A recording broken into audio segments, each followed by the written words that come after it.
आता मग मूळ जे वैद्यक क्षेत्रामध्ये लोक सांगतात जंतू, मग त्यांचा काय, त्याचा पण एकदा पंचनामा करून टाकूया आपण. मी माझी भूमिका मांडली, त्यांची भूमिका काय आहे. ॲलोपॅथी काय सांगते, जंतूमुळे रोग होतो, बॅक्टेरियामुळे रोग होतो, जंतू संसर्ग म्हणतो ना आपण, जंतू संसर्ग.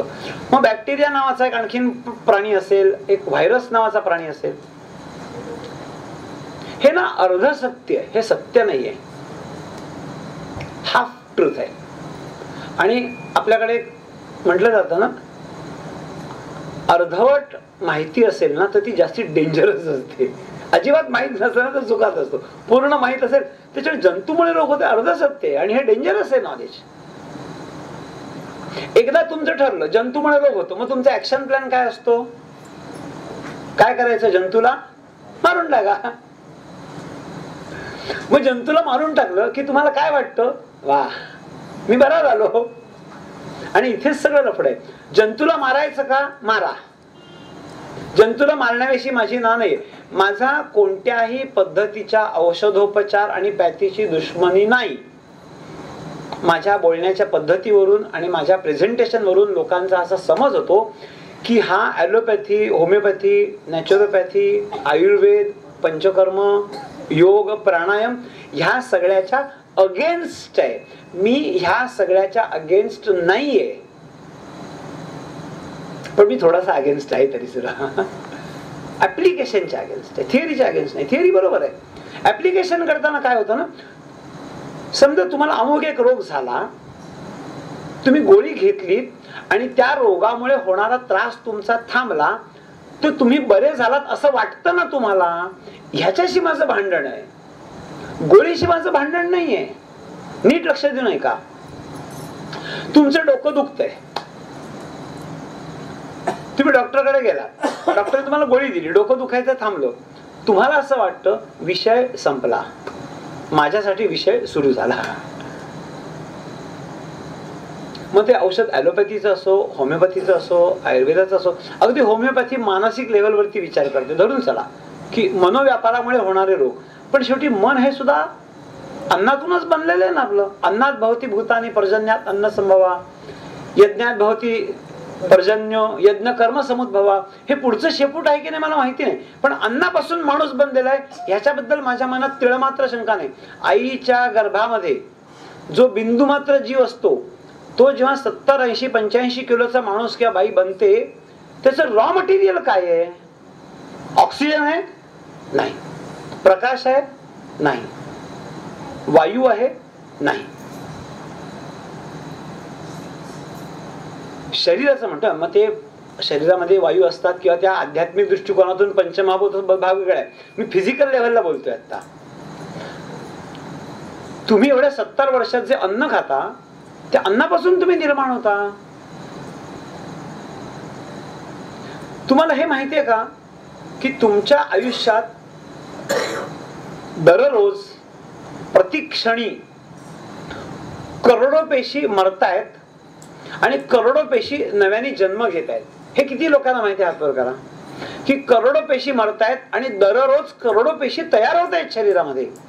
मला सांगा, जर तुमच्या शरीरात करोडो पेशी रोज तयार होत आहेत, तर ज्या दिवशी तुम्ही अन्नाचा तुमचा पॅटर्न सोडून अन्नाच्या माझ्या पॅटर्न वरती याल, त्या दिवसापासून दररोज नव्याने तयार होणाऱ्या पेशी चांगल्याने का तयार होणार? आणि मग आज हळूहळू हळूहळू हळू थेंबे थेंबे तळे साचे एका रात्रीत होणार नाही बरं का काम. इंग्रजीमध्ये एक म्हण आहे, Rome was not built in a day. Rome हे शहर एका दिवसात बांधून झालेलं नाहीये. आज 1 करोड पेशी, उद्या 1 करोड पेशी, परवा 1 करोड पेशी, हळूहळू हळूहळू हळू जसं तुमचं आयुष्य वाढत जाईल आणि नवीन नवीन पेशी निर्माण होतील. जर त्या दरम्यानच्या काळात तुम्ही योग्य अन्न खाल्लं तर नवीन पेशी तयार होतील, त्या निरोगी तयार होतील, त्याच्यापासून तो माणूस निरोगी होईल. आता प्रॉब्लेम माझा कुठे सांगतो, माझ्यापुढे जी माणसं उभी आहेत, बसलेली आहेत, जी कोण आलेली आहेत, त्यांचा मूल निर्माण करण्याचा, म्हणजे मूल जन्माला घालण्याचा टप्पा जर गेलेला असेल ना, तर त्याच्यापेक्षा ज्यांचा हा टप्पा अजून बाकी आहे ती लोक जास्ती महत्वाची आहे. माझ्याकडे कपल आलं, नवरा बायको, जस्ट 2 महिने झाले होते लग्नाला त्यांच्या, आणि मी त्यांची कुंडली बघितली. कुंडली म्हणजे तुम्ही बघता तशी नाही, हेल्थची कुंडली बघितली. आणि त्या मुलीला मी सांगितलं, तू मूल घालू नकोस जन्माला. तर मला सांगा, 2 महिने झाले लग्नाला त्यांच्या, जस्ट न्यूली मॅरिड कपल, आणि त्याला असा सल्ला द्यायचा की तू मूल जन्माला घालू नकोस. कारण मी तिचं बघितलं, म्हटलं ही बाई मूल जन्माला घालण्याच्या लायकीची नाहीये. She is a good human being, बाई वाईट नाहीये, पण ती क्वालिफाय नाही होत. तिच्या शरीरात कॅल्शियम कमी होतं. तर मी त्यांना असं सांगितलं. त्यांना थोडंसं दुःख झालं, थोडासा रागही आला असेल, तोंडावरती बोलले नाही, ओळखीचे होते म्हणून, पण ते डिस्टर्ब पण झाले असतील. 1 वर्षभरानंतर, 1.5 वर्षानंतर त्यांना ते मूल झालं. आणखीन 6 महिने गेले. ते मूल जेव्हा 1 वर्षाचं झालं तेव्हा मला फोन आला त्याच माणसाचा ज्याला मी हा सल्ला दिला होता. त्याला सांगितलं, त्याचा मला फोन आला. तो मला म्हणाला, माझ्या 1 वर्षाच्या मुलाला डॉक्टरनी ऑस्टिओपोरॅटिक म्हणून डायग्नोज केलंय. ऑस्टिओपोरॅटिक म्हणजे जो 60व्या 70व्या वर्षी हाडं ठिसूळ होणं, हाडं कमकुवत होणं, हा जो वृद्धांना रोग होतो, तो रोग 1 वर्षाच्या मुलाला झालेला आहे. आता मी त्याला काय खायला घालू? म्हटलं, जेव्हा मूल व्हायचं होतं जन्माला तेव्हा मी तुला सांगितलं होतं आधी बघून की ह्या बाईला मूल जन्माला घालू देऊ नका. म्हणजे ह्याचा अर्थ त्या बाईने जन्मात कधीच मूल जन्माला नाही का घालायचं? तसं नाहीये. मी सांगतो ती अन्नाची सिस्टीम पाळा, शरीरातल्या कॅल्शियमची पातळी वाढवा, हेल्दी व्हा. 1 कशाला 4 मुलं घाला जन्माला. माझ्या पेन्शन मधनं का खर्च करायचा आहे त्यांचा? तो बाप समर्थ आहे ते मूल पोसायला, माझ्यावरती प्रेशर नाहीये त्याच्या मुलाचं. माझं म्हणणे कॅल्शियम वाढवा आणि मग मूल जन्माला घाला. हे माझं काम आहे. असं जेव्हा तुम्हाला कल्पना आहे की माहित नाही, जे कुत्री मांजरी सांभाळतात ना लोक, म्हणजे कोण हाय प्रोफाईल कुत्री, जेव्हा हाय प्रोफाईल माणसं सांभाळतात तेव्हा एक पिल्लू ₹1,00,000 मिळतं. ते एवढंच पिल्लू असतं, 100 ग्रॅमचं, पण ₹1,00,000 मिळतं. ते पिल्लू खरेदी करण्याच्या आधी ते बघतात याची आई कोण होती, त्या पिल्लाची आई, त्याची आई कोण होती, त्याची आई कोण होती, मग ते बापाकडनं किती बक्षिसं मिळाले, केवढ्या कोणत्या डॉग शो मध्ये त्यांचा नंबर आलेला आहे, अशा त्या 7 पिढ्यांचा अभ्यास करतात. आणि मग अशा 2, एक कुत्रा आणि एक कुत्रीपासून जे मूल होईल, पुत्र होईल, ते मी स्वतः बदलापूरला इथे आमचा आश्रम होता, रेकी इंडिया रिसर्च सेंटरचा. आमचा म्हशीचा बिझनेस होता, त्यावेळेला करत होतो मी आश्रमात राहून. एक म्हशीला जर पारडू जन्माला घालायचं असेल ना, तर आम्ही 6-6 महिने त्याच्यावर होमवर्क करायचो. ह्या म्हशीला काय खायला घातलं पाहिजे, ती कधी माझावर आली पाहिजे, तिचं दूध किती घेतलं पाहिजे, नाही घेतलं पाहिजे, माझावर आल्यानंतर कोणता रेडा हिला दाखवायचा. आपल्यापैकी कोणी दुधाचा व्यवसाय केलाय का? त्यांना हे कळेल मी काय म्हणतोय, कारण सगळे आजकाल नाही करत, आपण नोकरी धंद्यामध्ये असतो. मी बँकेतलं काम करून मी ते केलंय म्हणून मला तो अनुभव आहे.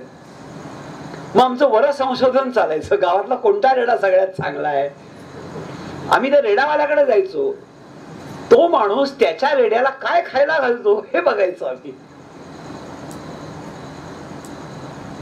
जेव्हा तुझं लग्न झालं, तुझा जो रेडा होता त्याला आई काय खायला घालते बघितलं होतं का तुझ्या आई बापानी? नाही, तू तर जिवंत माणूस आहेस. आम्ही आमच्या म्हशीच्या बाबतीत बघायचो, ज्या रेड्याला हिला दाखवायचे त्या रेड्याला त्याचा मालक काय खायला घालतो, का तर निरोगी पारडू जन्माला यावं म्हणून. अरे एक कुत्र, मांजर, एक गाय, बैल, म्हैस हे जन्माला घालताना एवढा विचार करतो आपण, तर एक ह्युमन बिंग जन्माला घालताना तुम्ही काय होमवर्क केलं सांगा ना मला. मी म्हणतो म्हणून नाही, कोणी छातीवर हात ठेवून सांगावं मूल जन्माला घालण्याच्या आधी मी एवढं होमवर्क केलेलं आहे. कोणी होमवर्क करत नाही. आणि मग आजची अवस्था होऊन बसते. अंगम गलितम पलितम मुंडम दंतम विहीनम जातम तुंडम. 4थ्या वर्षापासून केस पिकायला लागतात आणि 8व्या वर्षापासून चष्मा लागतो. हे एक संपूर्णपणे चुकलेल्या आरोग्याच्या गणिताचा हा परिपाक आहे. सगळ्या बाजूने आभाळ फाटलेला आहे. आपल्यापैकी कोणी बिल्डिंग बांधण्याचं काम करतो का? आपण काय त्याला काय म्हणतात, बिल्डर. कोणी बिल्डर आहे का इथे? बर. ज्या बिल्डिंगचा प्लिंथ ते ना आऊट जातो असं म्हणतात त्यांच्या भाषेत. प्लिंथ काय गेला, आऊट गेला प्लिंथ. बिल्डिंग नाही बांधता येत, तो प्लिंथ तोडावा लागतो आणि पुन्हा नव्याने प्लिंथ बांधावा लागतो. म्हणजे जर तुमचा पाया चुकलेला असेल ना, वरवर दुरुस्ती करून हे काम होणार नाहीये. आजपर्यंत आपण जे केलं ते सगळंच्या सगळं उद्ध्वस्त करून, पाडून टाकून, जमीन सपाट करून त्याच्या ठिकाणी आपल्याला एक नवीन जीवनशैली, नवीन आहारशैली, नवीन विहारशैली द्यायची. आता आहार आणि विहाराचा विचार करताना विहार हा मी तुमच्यावर सोडतो. नवीन विहारशैली म्हणजे काय? आता बीपीओ मध्ये काम करणारा माणूस आहे. बीपीओ समजतं ना तुम्हाला? आपल्याकडे 10 वाजले रात्रीचे की तिकडे सकाळचे 10 वाजलेले असतात अमेरिकेमध्ये म्हणा किंवा दुसऱ्या कोण. मग यांची लाईफस्टाईल नवीन विहारशैली आहे, मला त्याप्रमाणे आहार द्यायला पाहिजे. त्याच्यामुळे पूर्वीच 10 ते 5 10 ते 5 10 ते 5 असं नाही राहिलेलं आता. तर ही जी नवीन विहारशैली आहे त्याप्रमाणे काम करायचं आहे. नवीन आहारशैली मी तुम्हाला देणार आहे. तुमची माझ्या या कामाचं एक अत्यंत महत्वाचं सूत्र लक्षात ठेवा. आरोग्य कसं मिळणार आहे तुम्हाला? कमीत कमी वेळात, कमीत कमी कष्टात आणि दिनचर्या न बदलताना. ही चौकट आहे. चतुसीमेपैकी दुसरी सीमा झाली. तुमच्या बजेटमध्ये तुमच्या आवडीनिवडीप्रमाणे आणि तुमच्या चवीच्या ज्या घरामध्ये एक विशिष्ट पद्धत असते, प्रत्येक घराची एक अन्न बनवण्याची पद्धत असते, त्याच्या चौकटीत मी तुम्हाला देणार आहे. खाणं हे इतकं सर्वव्यापी आहे की 4C मधून मी ते एक्सप्रेस करतो. खाण्याच्या संदर्भात कोणते 4C माझ्या कामामध्ये? पहिली गोष्ट म्हणजे क्लॅरिटी, स्पष्टता पाहिजे. आपल्याला काय करायचंय, काय नाही करायचंय याच्याविषयी एकदम क्लॅरिटी पाहिजे. दुसरी गोष्ट कन्व्हिक्शन पाहिजे. कन्व्हिक्शन म्हणजे काय? ठामपणा. हे असं म्हणजे असंच, तडजोड नाही. आपण काय जाऊ दे ना, आजच्या वेळेला नाही, सोमवार मंगळवार बुधवार काही असो, हे मी करणार नाही, हे मला जमणार नाही करायला. आपण अनेक गोष्टी पाळतो ना, ठाम पाळतो की नाही? आपल्यापैकी कोणी मांसाहारी आहे का? मांसाहारी? तुम्ही मांसाहारी आहात. तू मांसाहारी आहेस का? आज महाशिवरात्र आहे. मी म्हणते चल आज आपण ना तंदुरी चिकन करूया. तू ठाम नाही म्हणशील काय? असं जाऊ दे आज करूया असं म्हणशील? ठाम नाही म्हणशील म्हणजे तुम्हाला ठाम नाही म्हणता येतं का? येतं ना? हॅलो, येतं. मग जो कोणी तुम्हाला चहा दिला तर तो ठाम नाही म्हणण्याचा अनुभव त्या चहाच्या वेळेला का नाही वापरत तुम्ही? मग थोडा घेतला असं एक खाडकन वाजवायशी वाटते मला कानपडात त्या माणसाच्या.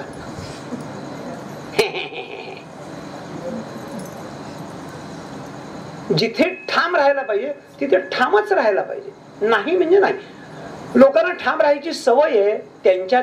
ते जैन लोक काय कांदा लसूण खात नाही. एरोप्लेन मध्ये जैन लोकांसाठी आता वेगळा मेनू द्यायला सुरुवात केली त्यांनी, बिन कांदा लसणाचा. ते ठाम राहिले का? ठाम राहिले. बरं, आता तुम्ही मांस खाणारी माणसं, आपल्याकडे गोमांस निषिद्ध मानलेलं आहे. आता मला माहिती आहे तुम्हाला गोमांस चालतं की नाही. नाही, ठाम नाही म्हणाल ना, म्हणजे मांस खाणारा पण ठाम नाही म्हणेल गोमांसाला. मांस न खाणारा सगळ्याच प्रकारच्या मांसाला नाही म्हणेल. मग हा ठामपणा थोडा अजून वाढवा आणि ह्या ज्या 6 रसायनांची मी तुम्हाला यादी दिली, साखर, चहा, कॉफी, लोणचं, पापड, बेकरी प्रोडक्ट, त्याला जेव्हा तुम्ही ठाम नाही म्हणाल ना, तेव्हा तुमच्या आरोग्याचा जो अश्वमेघ आहे त्याला कोणी अडवू शकणार नाही.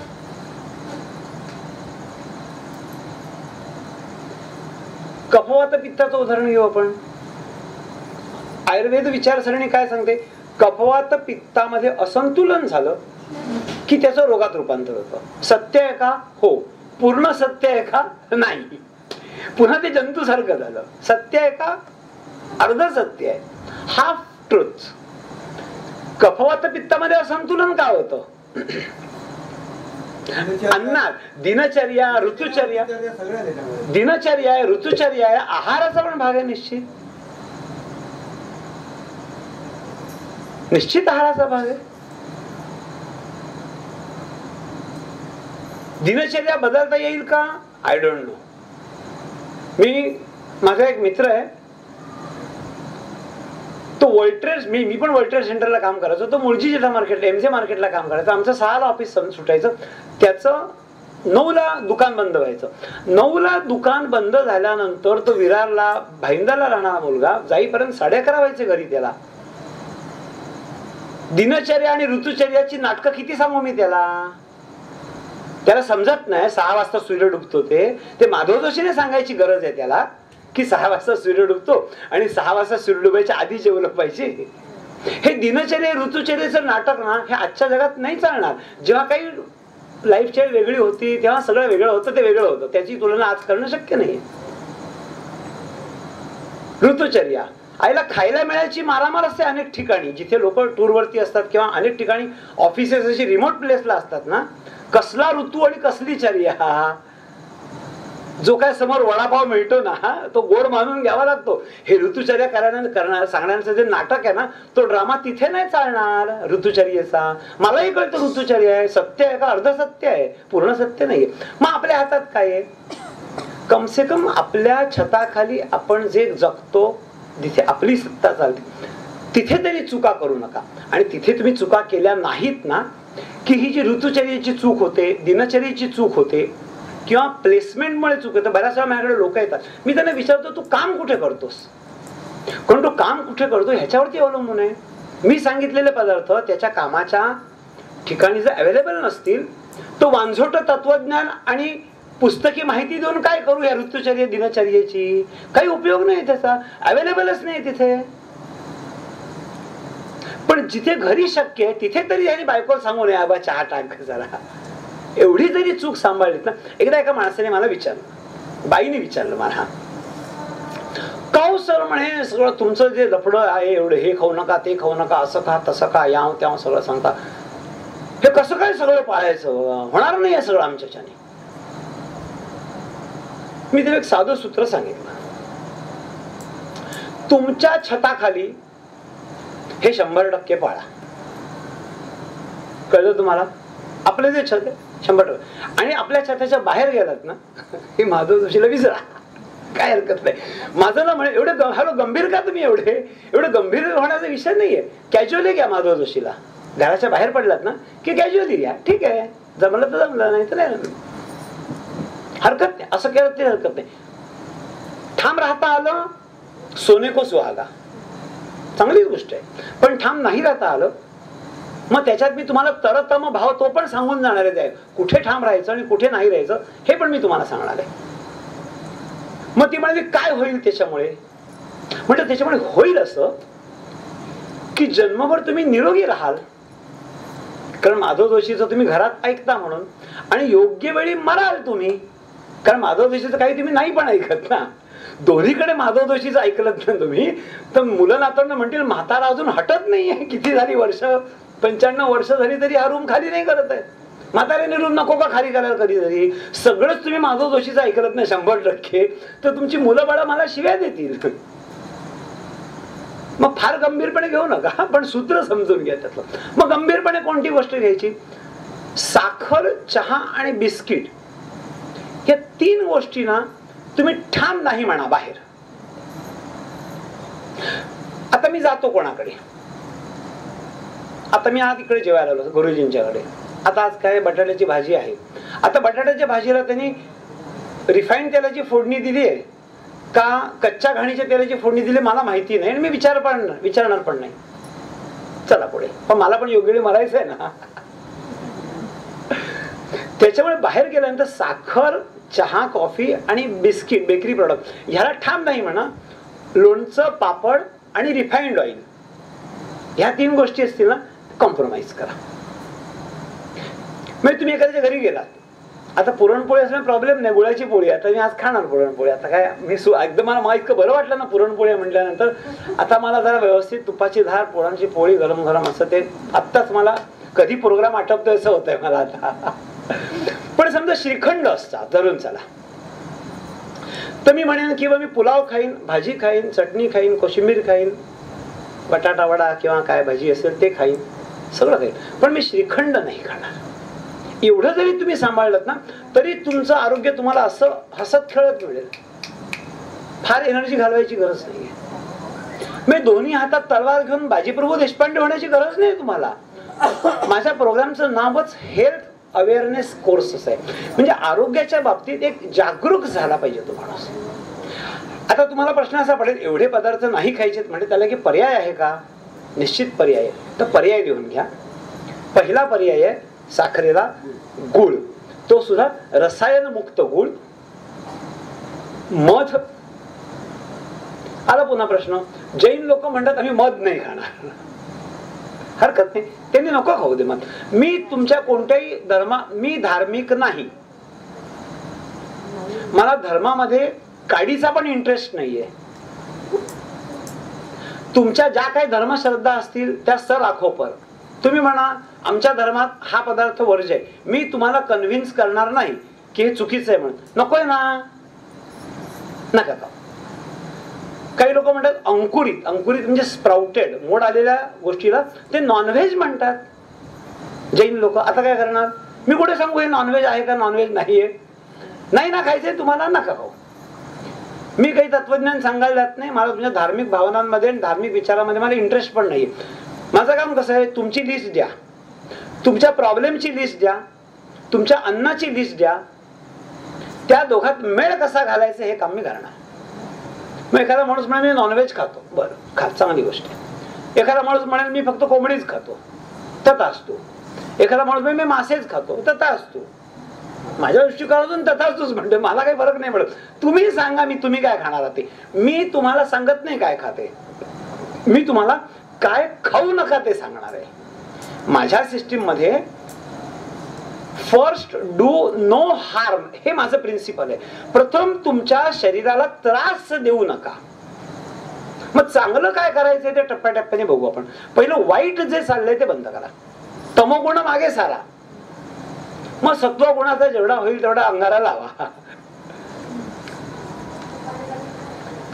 स्टिविया नावाचा एक पदार्थ आहे, तो पण साखरेला पर्याय म्हणून आपण देतो. पर्टिक्युलरली ज्यांना वजन कमी करायचे एक, आणि ज्यांना डायबेटीस आहे त्या दोन, अशा लोकांना पण स्टिवियाचा वापर करायला सांगतो. ते पण पूर्णपणे नैसर्गिक आहे, प्राकृतिक आहे आणि प्रक्रियेमध्ये एक्स्ट्रॅक्शन मध्ये कुठेही रसायन वापरलेलं नाही. पूर्ण वॉटर बेस्ड स्टिविया आहे आपला. ज्येष्ठमध हा एक गोड पदार्थ आहे. ज्यावेळेला आपण 7.4 चहा किंवा 7.4 कॉफी करतो, जसं आम्ही स्टिविया किंवा गुळ घातला तसं ज्येष्ठमध पण घालू शकतो. ज्येष्ठमधाने दूध फाटत नाही. ज्येष्ठमध गोडीसाठी म्हणजे त्याच पावडर मध्ये तुम्ही ज्येष्ठमध पण थोडंसं मिक्स केलं तर काहीच करायची गरज नाही. नुसतं दुधात टाकायचं, उकळलं की ते फक्त ज्येष्ठमधाला थोडी कमी गोडी असते, म्हणजे गुळ साखरेच्या मानाने, पण स्लाइटली त्याला स्वीटनेस येऊ शकतो, काही इश्यू नाही. तर हे स्वीट पदार्थ झाले. चहाला पर्याय आत्ताच आम्ही कषाय म्हणून एक पदार्थ केला आणि मी सरांच्या मुलीकडे त्याचे फॉर्म्युला पण देऊन ठेवलेला. आता मी वेळ घालवत नाही त्याच्यात, तिच्याकडनं तुम्ही कॉपी पेस्ट करून घ्या. मला सांगा आता आपण कषाय प्यायला होता, तुम्हाला कसा आवडला? आवडला का? हात वर करून सांगा. क्या बात, एकदा अप्रिशिएट करा मला. काय होतं ना, लोकांना चांगलं चुंगलं खायला आवडतं. लोकांना म्हणजे मला पण आवडतं बरं का, लोकांना मी दोष नाही देते. एखादी गोष्ट नाही म्हटल्यानंतर त्याला जर तुम्ही समर्थ पर्याय दिलात ना, तर तो माणूस सोडायला तयार होईल ना. ते का नाही होणार तो? माझं काम काय आहे, ह्या पदार्थामधलं काय डिझास्टर आहे, काय डेंजर आहे, काय धोका आहे तो सांगणं, आणि त्या पदार्थाला तितक्याच ताकदीचा दुसरा पदार्थ देणं. त्याला पर्याय दिला की तो माणूस पर्याय स्वीकारतो ना. कॉफीला पण पर्याय आहे.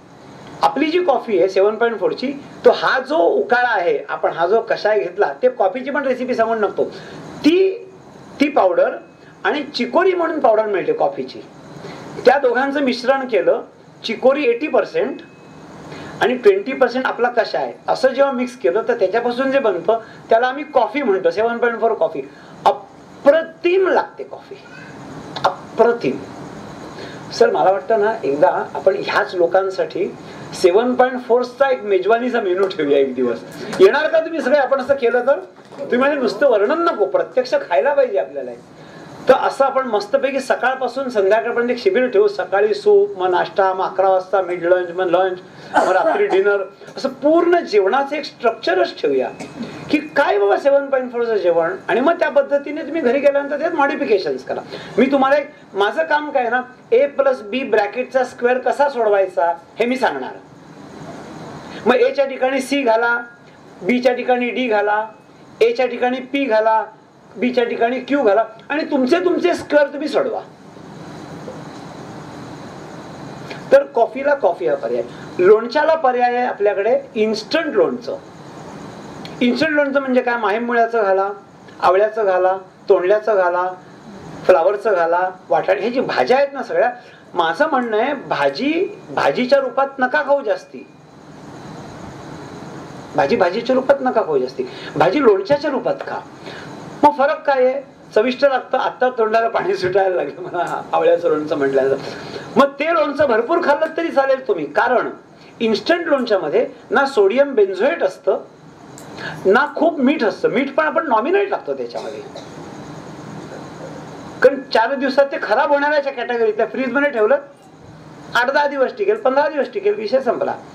तर वेगवेगळ्या भाज्यांची लोणचीच जी घालून ठेवा भरण्यामध्ये भरून, आणि सारखं येता जाता खायचं लोणचं. ते सगळ्या भाज्या पोटात जातील आणि त्या शिजवलेल्या नसतात ना भाज्या, त्याच्यामुळे त्या भाज्यांचं न्यूट्रिशन पण मेंटेन आहे. शिजवून ते आणखीन ऍसिडिक होतं आणि सगळं ते गोंधळ होतो तो भाजीचा. त्या इन्स्टंट लोणचं करायचं.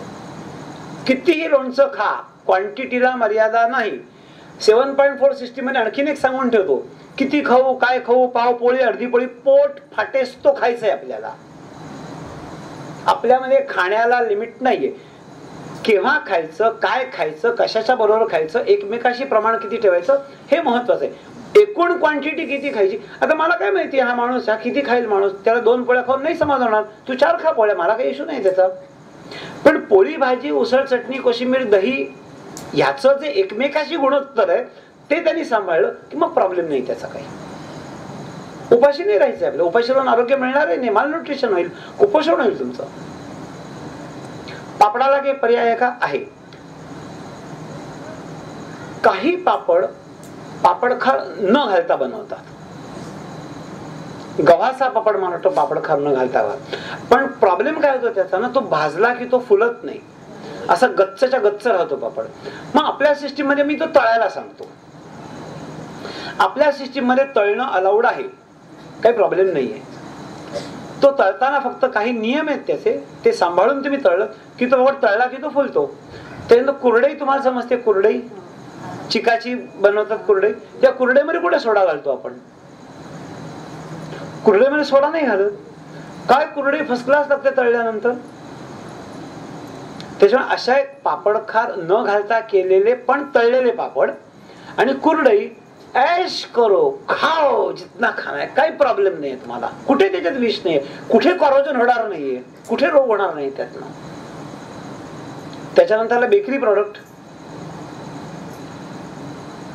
सगळ्यांच्याकडे बेकरीचं लायसन्स आहे. सगळ्यांच्या मागे लागा, बेकरी प्रॉडक्ट बनवून द्या. माझ्या सिस्टीम प्रमाणे emulsifiers, rising agents, ammonia, Dalda न घालता मी पिझ्झा बनवतो, पाव बनवतो, ब्रेड बनवतो, नानकटाई बनवतो, टोस्ट बनवतो, स्वीट, नमकीन सगळ्या प्रकारचे. एक तिथे मुंबईत बेकरीवाला आहे, त्याच्याशी बोलून एनरोल करून हे सगळं काम करतो मी त्याच्याकडनं. इथे तर आता आपल्या घरीच ही सगळी सिस्टीम होऊ शकते.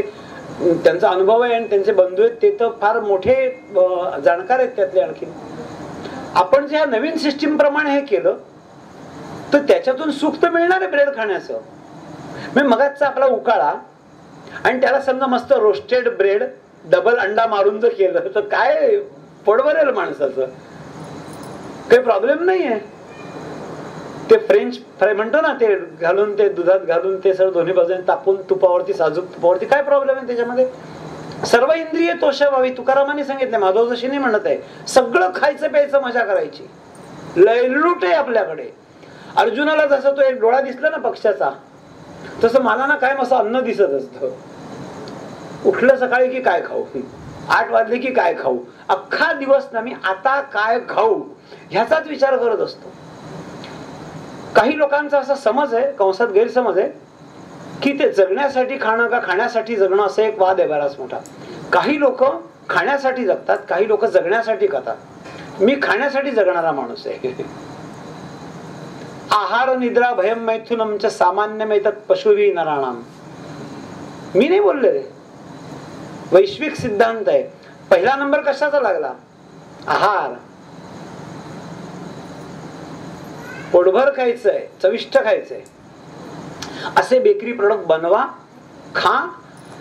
मार्केटिंग कराल की नाही मला माहिती नाही, कारण माझ्यासमोर जे लोक बसलेले त्यांच्या पुरतच मी बोलतोय.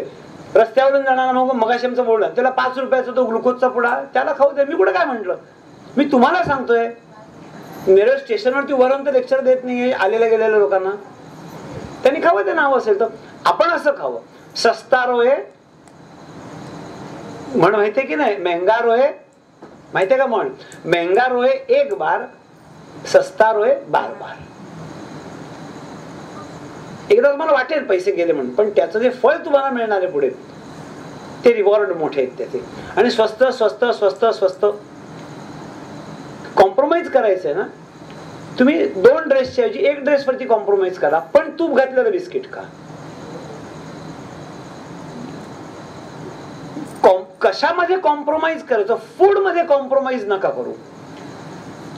माणूस घराला रंग देईल, अगदी काय एशियन पेंट, नेरोलॅक पेंट, काय काय आणि सिल्क वगैरे, काय मॅक्झिमम 12 रुपये स्क्वेअर फूट, 15 रुपये स्क्वेअर फूट टेका तरी तिकडे,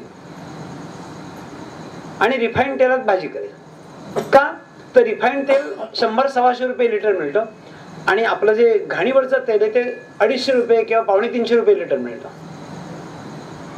तो तिथे स्वस्त घेईल आणि हे महाग करेल, उलट करेल. तो तेल स्वस्तातलं वापरेल आणि रंग कॉस्टली वापरेल. मी आता एका घरी गेलो होतो, टॉयलेट वरती त्यांनी 6 लाख रुपये खर्च केला आहे.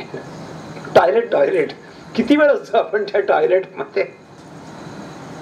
म्हणजे आंघोळ आणि संडास म्हणून 20 मिनिटं. जरा त्यांचं ते कंबाईंड होतं त्या टॉयलेट. 6 लाख रुपये टॉयलेट वरती खर्च केलाय.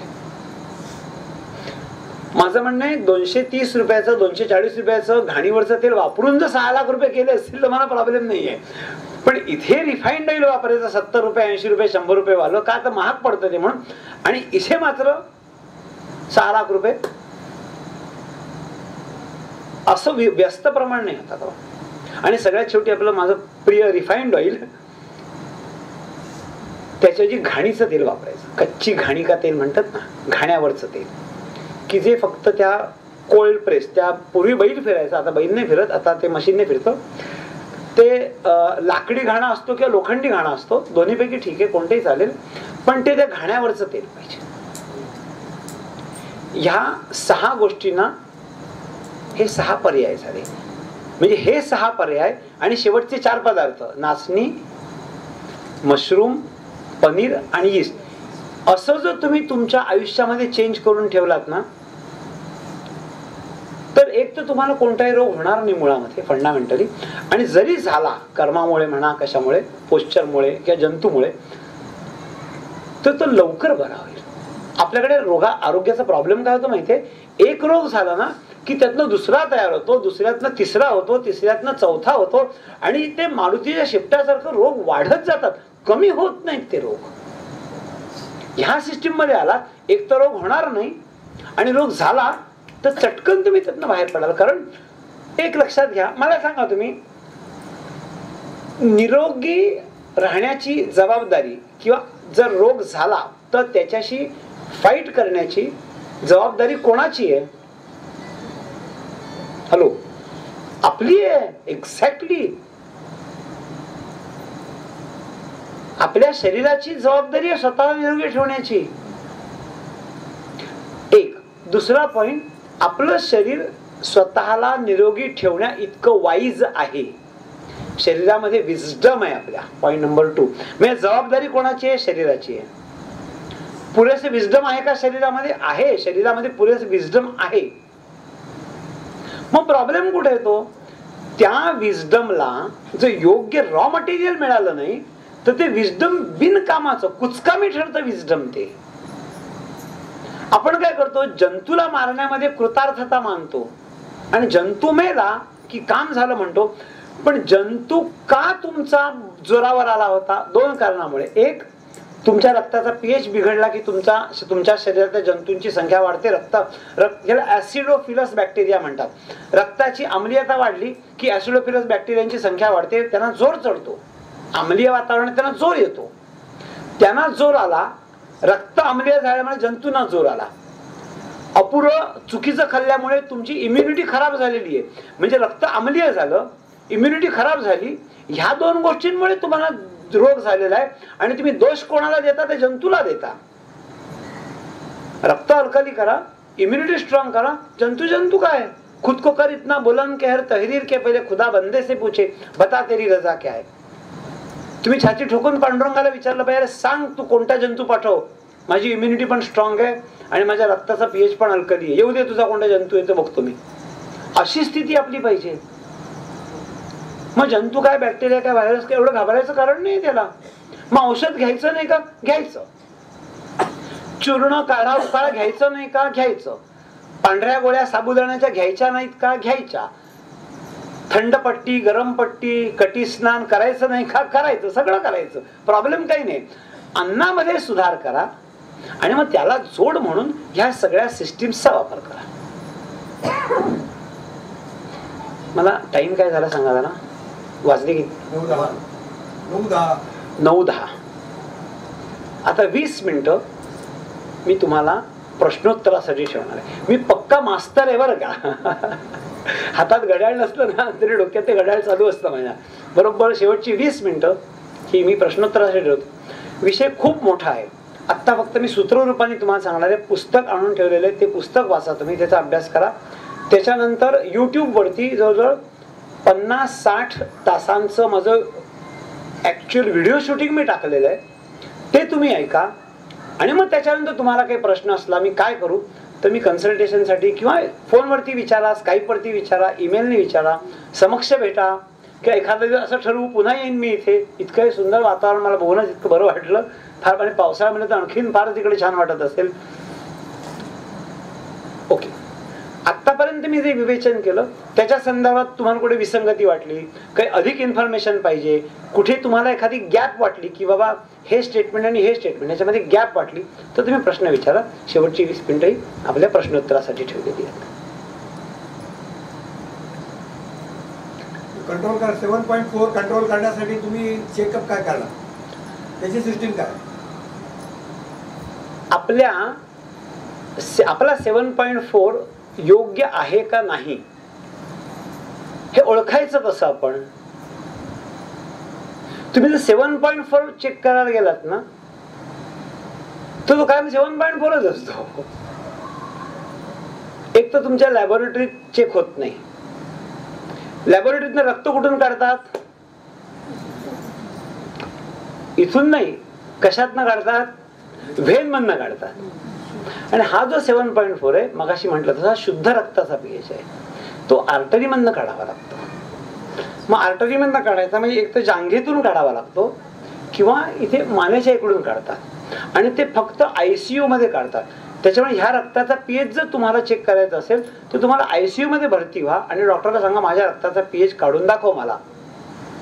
आधी एक तर तो घेणार नाही ICU मध्ये तुम्हाला, पण कोणी मित्र असेल तर तो घेईल तुमचा, रक्त काढेल, पीएच काढेल. तो 7.4च असतो. ऍक्च्युली 7.365 असा तो टोटल मोठा फिगर आहे. मी पहिला राऊंड ऑफ करून त्याचं एक डिजिट वरती 7.4 केलं, बोलायला थोडं सोपं जातं म्हणून. पण ऍक्च्युली एक्झॅक्ट 7.4 नसतो, तो फ्रॅक्शन मध्ये असतो. एकीकडे मी म्हणतो की तो पीएच कमी झाला, ब्लड आम्लीय झालं, पीएच वाढला, ब्लड जास्त अल्कली झालं.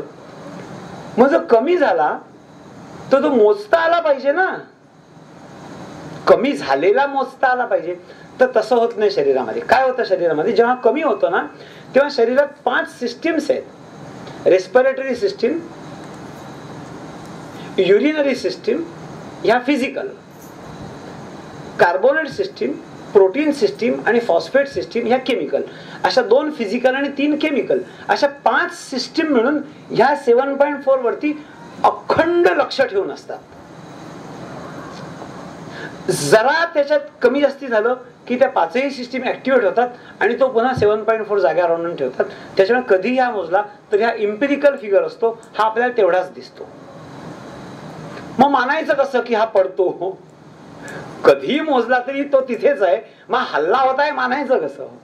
अर्थात ते शास्त्राने प्रमाणित केलेलं आहे की तो पडतो आणि तो रिस्टोर होतो, पण तो इतक्या वेगाने रिस्टोर होतो, त्याला आम्ही म्हणतो ट्रिलियन्थ ऑफ सेकंड मध्ये तो रिस्टोर होतो पडल्यानंतर. त्याच्यामुळे तो आपल्याकडे मोजण्याची यंत्रणा नाही, एवढी ट्रिलियन्थ ऑफ सेकंड मधला फ्रॅक्शन काढून मोजण्याची यंत्रणा नाही, म्हणून तो तसा पडलेला मोजता येत नाही. पण त्याचा परिणाम जो शरीरावरती होतो, टॉक्सिसिटी वाढणं, म्हणजे त्याच्यातून रोग निर्माण होणार. पीएच गडबडला की मग डिजनरेटिव्ह डिसीजेस, इन्फ्लमेटरी डिसीजेस, 4 मी वर्गीकरण केलंय. डिजनरेशन, प्रेसिपिटेशन, इन्फ्लमेशन म्हणजे कातडीचे विकार, म्युकसचे विकार, प्रेसिपिटेशन म्हणजे किडनी स्टोन त्याचे विकार, असे 4 विकारामध्ये ते विकार तुमच्या शरीरावरती दिसायला लागले. ह्याचा अर्थ असा आहे, संस्कृत मध्ये एक सुभाषित आहे, यत्र यत्र धूम्रः तत्र तत्र वह्निः, there is no smoke without fire. म्हणजे तुम्हाला जे वेगवेगळे व्याधी होत आहेत ते जंतू आणि कफवात पित्त आणि ह्यांना झोडपण्यापेक्षा तुमच्या ब्लडच्या पीएचच्या गडबड झाल्यामुळे शरीरात अव्यवस्था निर्माण झाली, आणि हे बाकीचे ट्रिगर पॉइंट आहेत. हे ट्रिगर ही आहेत. मग ह्या गोष्टी जर शरीरात घडल्या, याचा अर्थ या तो 7.4 मुळे, या फ्री रेडिकलमुळे, या इन्सुलिनमुळे, या केमिकल्समुळे हा रोग झालेला आहे. त्याच्यामुळे हे मोजायला गेलात तर तेच मोजता येतं, फक्त पडलेलं मोजता येत फिगर देण्यामध्ये काय मतलब नाही. हा कारक फिगर आहे, हा एक सिंबल आहे की तो तुम्ही मला सांगितलं समज बरोबर आहे, पण हा 7.4 जर का तुम्हाला मोजता येत नाही, पडला किंवा काय आहे तिथे सिम्पटम दाखवू शकेल, सिम्पटम वरून सांगतो तुम्हाला. हा जो 7.4 आहे ना, आपल्या रक्तातून आपल्या एक मी रक्ताच्या पीएच विषयी बोलतोय, अजून मी रक्ताच्या पीएच विषयी बोलतोय. आता रक्ता व्यतिरिक्तच्या पीएच विषयी बोलतो. एक लक्षात घ्या, ह्यातून जे द्रव निर्माण होतात, आपला सलायवा निर्माण होतो, अश्रू निर्माण होतात, मूत्र निर्माण होतं, ह्याचे पीएच पडलेले मोजता येतात. तुम्ही 12वीच्या लॅबोरेटरीत जा, डिश मध्ये थुंकी जमा करा आणि त्या स्ट्रिपचा बघा, पुस्तकामध्ये मी थुंकीचा स्टँडर्ड पीएच दिलेला आहे, मूत्राचा पीएच दिलेला आहे, घामाचा पीएच दिलेला आहे, अश्रूंचा पीएच दिलेला आहे, वीर्याचा पीएच दिलेला आहे, व्हजायनल फ्लुइडचा पीएच दिलेला आहे. ते पीएच पडलेले आहेत, ह्याचा अर्थ शरीर आम्लीय झालेलं आहे. मोजून, काल्पनिक नाहीये, ते पीएच पडलेले तुम्ही मोजून फिजिकली प्रमाणित करू शकता की हा पीएच पडलेला आहे. मग तो कसा पडला पीएच? शरीर आम्लीय झालं म्हणून हे सगळे स्तर आम्लीय झाले. उदाहरणार्थ, आपल्या सलायवाचा पीएच 6.95 to 7.05 या रेंज मध्ये असायला पाहिजे, म्हणजे ती सलायवा हेल्दी आहे. कसा रोग होतो ते सांगतो तुम्हाला. आता सलायवाचं काम काय? पिष्टमय पदार्थाचं पचन करणं. पिष्टमय पदार्थ कसा असतो, त्याला पॉलिसॅकराइड म्हणतात. तो पॉलिसॅकराइडचं डायसॅकराइड मध्ये रूपांतरण करणं हे सलायवाचं काम आहे. सलायवाचा पीएच 6.95 to 7.05 या रेंज मध्ये असेल तर त्या पॉलीचं डाय मध्ये रूपांतर होतं. जर तो बिघडला असेल तर पॉलीचं डाय मध्ये रूपांतरण होत नाही, आणि ते नाही झालं की पुढे मोनोमध्ये रूपांतरण होण्यामध्ये अडचण निर्माण होते, आणि खाली आल्यानंतर इथे ऍसिडिक वातावरण आहे. इथे 2.5, 1.5 to 2.5 रेंज मधलं हायड्रोक्लोरिक ऍसिड आहे. ह्या वातावरणामध्ये अल्कली लाल जी तोंडातली आहे त्याचा प्रभाव ही नव्हतो तिथे, आणि मग तिथे कन्व्हर्जन होत नाही. मग तिथून ऍसिडिटी जन्माला होते. ऍसिडिटी जन्माला आली, 10 वर्ष शीतली शितकारी करून मी स्वतःची फसवणूक करून घेतली माझी ऍसिडिटी कंट्रोल मध्ये म्हणून. हॅलो, शीतली शितकारी करायला विरोध नाही माझा, मी योगा टीचर आहे, पण शीतली शितकारी करून माझी ऍसिडिटी बरी झाली. माझी ऍसिडिटी तात्पुरती प्रत्येक क्षणी दबत होती, चंद्रनाडी प्राणायाम करून तात्पुरती दबत होती. मुळात माझ्या सलायवाचा पीएच बिघडलेला होता, तो ज्या वेळेला करेक्ट झाला तेव्हा आता शीतली शितकारी, चंद्रनाडी प्राणायाम, त्यांचं ते शंख प्रक्षालन आदी वमन न करता सुद्धा माझा ऍसिडिटीचा त्रास होत नाही मला. आता शीतलीचा फायदा होतो का? होतो. शेतकऱ्याचा फायदा मी नाही कुठे म्हणलंय, पण ही ऍसिडिटी कुठून निर्माण झाली? सगळ्या सिस्टीमचं काय झालंय ना, फायदा झाला ह्या एका गोष्टीमुळे तो माणूस इतका भारावून जातो. ध्यान केलं, प्राणायाम केलं की बीपीला फायदा होतो, असं शास्त्रीय लेव्हलवरती सिद्ध झालेलं आहे. हे मला माहिती आहे, हे सगळे रिसर्च मी वाचलेले आहेत, नेटवरती सगळं अवेलेबल आहे. मग त्याचं महत्व नाहीये का? प्राणायामाचं महत्व आहे की नाही? प्राणायाम केला, मी 100 लोकांनी बीपी झालेला प्राणायाम केला, 90 लोकांचा बीपी कंट्रोल मध्ये आला. याचा अर्थ प्राणायामामुळे बीपी वरती परिणाम होतो, यात काही दुमत नाहीये. पण ह्या माणसाला बीपी का झाला याचं उत्तर तो प्राणायाम केल्यानंतर मिळतं का त्याला? तो जेव्हा चहा पितो, चहामध्ये जे टॅनिक ऍसिड असतं, त्या टॅनिक ऍसिडमुळे जे ब्लड व्हेसल्सचं हार्डनिंग होतं, त्या हार्डनिंगमुळे त्याला बीपी झालेला आहे. वारंवार कार्ब खाऊन जे इन्शुलिन रक्तात सारखं फिरत असतं, इन्शुलिन हा पण हार्डनिंग एजंट आहे. त्या हार्डनिंगमुळे त्याच्या ब्लड व्हेसल्स हार्डन झालेले आहेत. सिम्पॅथेटिक नर्वस सिस्टीम सतत ऍक्टिव्हेट झाल्यामुळे जे ऍड्रिनलिन, नॉर ऍड्रिनलिन सिक्रिशन शरीरात चालू असतात, ती सिक्रिशन शरीरात सतत फिरत राहिली तर त्याच्या ब्लड व्हेसल हार्डनिंग झालेलं आहे. हे त्याचं कारण आहे. प्राणायामामुळे कमी झाला हा एक भाग झाला, हा प्राणायामाची ब्युटी आहे. पण प्राणायाम कितीही ब्युटीफुल असला तरी तो तुम्हाला मूळ हार्डनिंग कशामुळे झालेलं आहे ह्याचं उत्तर देत नाही ना तो प्राणायाम. माझा आक्षेप तिकडे, प्राणायामाला आक्षेप नाही माझा. दुर्दैवाने असं होतं, जेव्हा मी माझा विषय म्हणतो तेव्हा बऱ्याच लोकांचा हा माणूस सगळ्याच्या अगेन्स्ट बोलतोय. माझं म्हणणं प्राणायाम करा, चहा सोडा आणि प्राणायाम करा, सोने को सुहागा. पातंजलीवरती लेक्चर द्यायचे, नंतर 2 चहा बिस्किट खायचं, हा पातंजलीचा इन्सल्ट आहे हेही या योगा लोकांना कळत नाही. मी असं पातंजली म्हणजे पाणी भरतोय, दर 1.5 वाक्याच्या मागे पातंजली असं म्हणाला, दर 2 वाक्याच्या मागे पातंजलीचं हे सूत्र आहे. त्याला अध्याय का काय म्हणतात, ते काय म्हणतात, ते पातंजलीच्या सूत्रांची जी चॅप्टर्स आहेत त्यांना एक शब्द आहे विसरलो.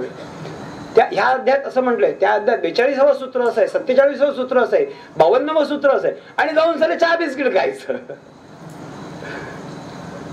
ऑब्जेक्शन तिकडे. पातंजली काय ग्रेट माणूस होता, तो चहा बिस्किट खात नव्हता, त्याचं बरोबर चाललं होतं, त्याचा pH 7.4 होता. त्याच्यामुळे हा इम्पेरिकल फिगर असला तरी त्याच्यापासून निर्माण झालेले जे द्रव्य ते प्रमाणित करता येतात, आणि ते शास्त्राने ऑलरेडी प्रमाणित केलेले आहेत. म्हणजे करायचे वगैरे बाकी नाही, ते मी केलेलं नाहीये. हे जे मी तुम्हाला सांगतोय, हॅलो, हे मी आधीच सांगायला पाहिजे पण आत्ता सांगतो. माझी भूमिका आहे जी, फोडिले भांडार धन्याचा हा माल, मी तो हमाला भारवाई आहे. तुम्हाला असं वाटत असेल हे माझं संशोधन आहे, तर तसं नाहीये माझं संशोधन. तुम्हाला हिलरी आणि तेनसिंग हे नाव ऐकलंय का तुम्ही? एडमंड हिलरी आणि तेनसिंग, शेर्पा तेनसिंग कोण होते? ज्यांनी पहिल्यांदा एव्हरेस्ट शिखर सर केलं. त्यांनी एव्हरेस्ट शिखर निर्माण केलं का? हॅलो, मग त्यांचं कौतुक काय केलं जातं? आधी होतं शिखर तिकडे, ते जाऊन आले तिथे. तर माझं ते एडमंड हिलरी, शेर्पा तेनसिंग सारखे, मी जे सांगतोय ते होतच आधी तिथे. मी फक्त जाऊन बघून आलो आणि अनुभव घेऊन आलो. आणि मी जे सांगतोय ना, ज्या 14 विषयात मी नापास झालो होतो त्यावेळेला माझा चहा म्हणजे सगळं ऍसिडिक, मी जे तुम्हाला आता नाही सांगतोय ना ते यथेच्छ मी खात होतो. मग ते बदललं, मग मला कळलं की असं झाल्यामुळे असं होतं. मग कॅल्शियम वाढलं, आयरन 12.5 हिमोग्लोबिन होतं, 15.5 हिमोग्लोबिन आहे माझं, 88 किलो वजन होतं. मी आता असं बोल आता कसं वाटतंय माझं वजन झालं, नॉर्मल वाटतंय ना एकदम. 88 किलो मला अप्रिशिएट करा जरा. 88 किलोवर मी 76 किलोवरती आलेला माणूस आहे. खाऊन पिऊन मी रोज तूप पितो मी. केशवायनमा, नारायणांना, माधवायांना, गोविंदांना, त्रिविक्रमायांना, जमलं तर पळी पंचपात्रीत मी तूपच ठेवीन संध्या करताना. ते तेवढं तरी तूप देईल पोटामध्ये. त्याच्यामुळे सगळं प्रमाणित झालेलं आहे. मी फक्त तुम्हाला सांगतोय, हे माझं नॉलेज नाहीये. येस, आणि कोणाचा काही प्रश्न?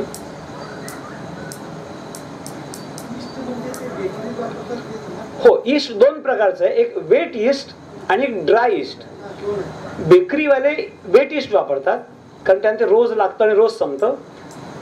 आपल्या घरामध्ये आपण वेट ईस्ट वापरायला मी तेवढं हे करत नाही, समर्थन नाही, कारण ते हँडल करणं थोडं कटकटीचं आहे. ईस्टचे दाणे मिळतात. ब्लूबर्ड नावाची कंपनी आहे, त्याचं यीस्ट मिळतं, ते पाण्यात घालायचं थोडंसं, त्याच्यात गूळ टाकायचा थोडा, की त्याचं फसफसतं आणि मग ते फसफसलं की ते डाळीच्या पिठात घाला, तांदूळाच्या पिठात घाला, नाचणीच्या पिठात घाला, इडली बनवा, ढोकळा बनवा, डोसा बनवा, घावन बनवा, काय त्यातनं अनेक प्रकार करता येतात. रोज काही ना काहीतरी तसं बनवा आणि खा.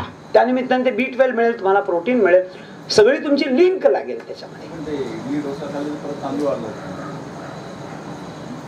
एक लक्षात घ्या, वारंवार कार्ब खाणं पाप आहे असं म्हणतो मी. कार्ब खाणं पाप नाहीये. मग तेच माझं म्हणणं आहे एक्झॅक्टली. त्याच्यामुळे माझ्या सिस्टीममध्ये 2/3 हा फॉर्म्युला आहे. 2 वेळा ठरवा कार्बच्या तुम्ही, दुपारचं जेवण आणि रात्रीचं जेवण.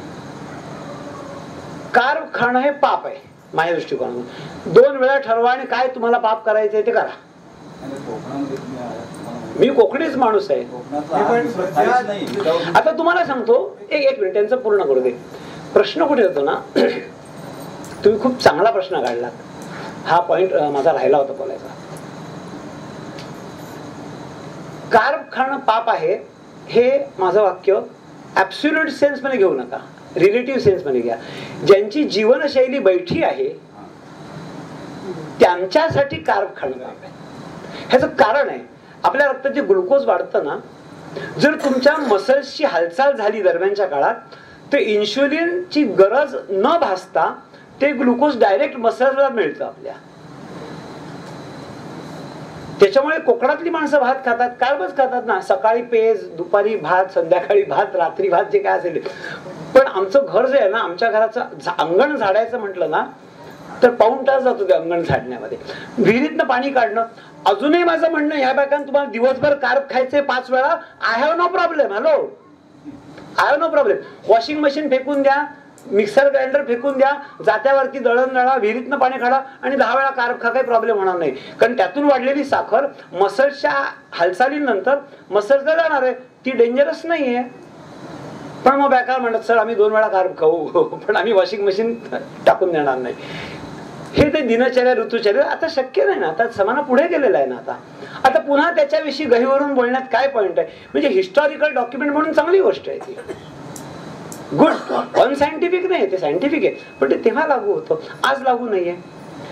मी इतकं न्यूट्रिशन वरती मोठमोठी लेक्चर्स देतो आणि कोर्सेस घेतो. माझं स्वतःचं D विटॅमिन कमी आहे. आता बोला, मी काय दुसऱ्याला शहाणपणा सांगायचा.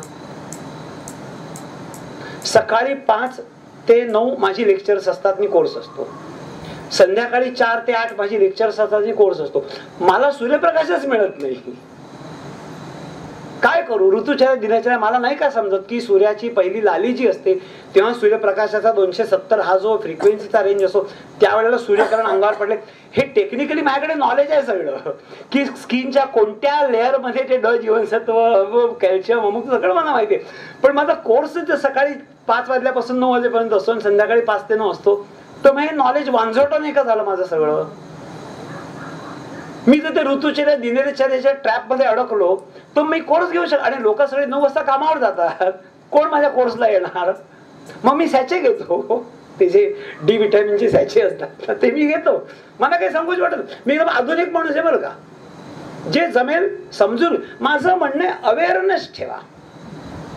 सगळी गोळाबेरीज ही अवेअरनेसची आहे. आणि नंतर ठीक आहे, चालेल 19-20 आपण ह्युमन बिंग्स आहोत. आपण कोणी, तुम्ही जैन मुनी आहात का की 4 प्रापंचिक त्याच्या मागे धावतायत डबे घेऊन. नाही, ते तुमचे तुम्हाला डबे घेऊन धावावे लागतं ना, कॉम्प्रोमाइज होणार तेवढं तुमचं. त्याच्यामुळे तुम्ही म्हणता ते बरोबर आहे, पण शरीराची हालचाल झाली तर, नाही झाली तर मग थोडासा तो प्रॉब्लेम. सयनारा तुम्ही इतकं सगळं छान, स्पष्ट आणि ठामपणे आणि थोडंसं विनोदी शैलीत सांगितलं, त्याबद्दल मी सगळ्यांच्या वतीने आभार मानतो. आणि तुम्हाला इथे आणल्याबद्दल